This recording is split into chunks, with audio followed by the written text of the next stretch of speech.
पाकिस्तान की सीमा गुलाम हैदर अपने 4 बच्चों समेत भारतीय शहरी सचिन मैना के साथ उत्तर प्रदेश के शहर ग्रेटर नोएडा में मौजूद है। गिरफ्तारी के बाद इन दोनों को 7 जुलाई को उत्तर प्रदेश की सिविल कोर्ट में पेश किया गया, जहां अदालत ने दोनों को रिलीफ देते हुए एड्रेस तब्दील न करने और मुल्क से बाहर न जाने की शर्त पर जमानत दे दी।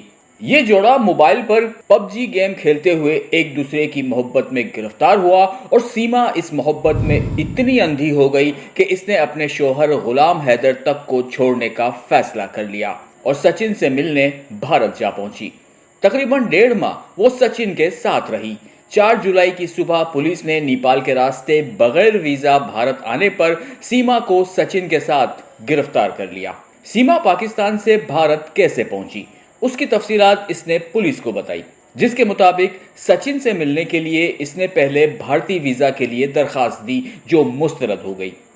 इस पर इसने नेपाल का सयाहती वीजा लिया और 10 मार्च को वो शारजा के रास्ते नेपाल पहुंची, जहां सचिन मैना पहले से इसका मुंतजिर था।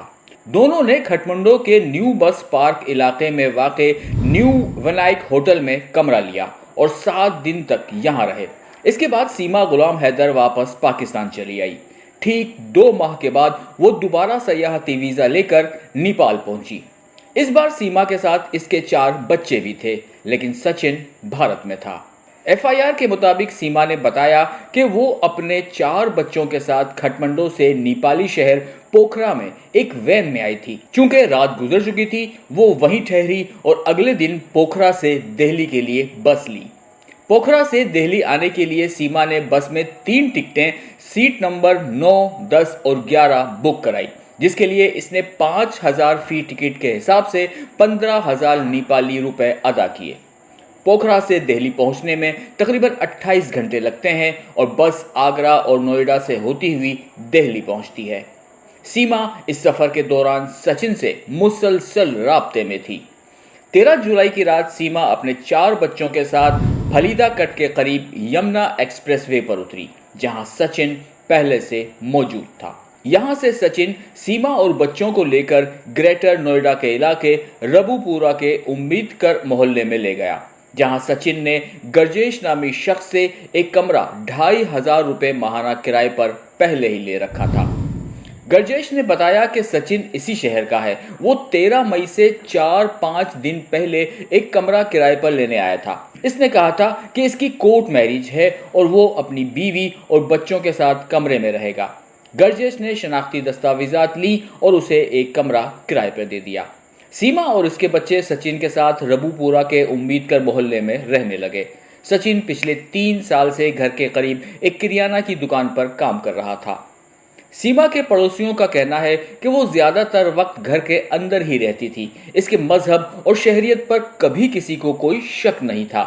मालिक मकान गरजेश की बीवी ने बताया कि सीमा मुकम्मल मेकअप करती थी, बिंदिया और सिंदूर लगाती थी, साड़ी पहनती थी। इसी दौरान ईद भी आ गई, लेकिन इसने कोई ऐसा काम नहीं किया जिससे ये शक पैदा हो कि वो मुसलमान है।